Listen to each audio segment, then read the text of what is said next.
எங்கே வந்திருக்கேன்னா பாண்டிச்சேரிக்கு வந்திருக்கோம். எவ்வளோ பாருங்கள், எவ்வளோ இயற்கையான ஒரு சூழ்நிலை, எவ்வளோ ஒரு இயற்கையான ஒரு நிழல். இந்த மாதிரி இடத்த நீங்கள் தேடி கண்டுபிடிச்சா கூட வாழ்நாளே பார்க்க முடியாது. இங்கே பாண்டிச்சேரிக்கு வந்தீங்கன்னா பீச்சுக்கு அழகாக இது எல்லாத்தையும் நீங்கள் அனுபவிக்கலாம். இங்கே பாருங்கள், எவ்வளோ தூரத்தில் மீன் பிடிக்கிறாங்க பாருங்கள். இங்கே பாருங்கள்.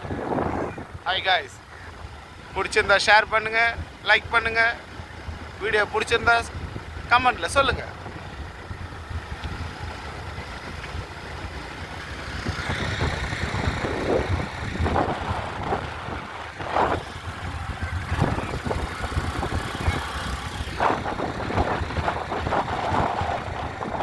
மாமா மச்சான் எல்லாம் நான் தானே, ஏ மாமா மச்சான் எல்லாம்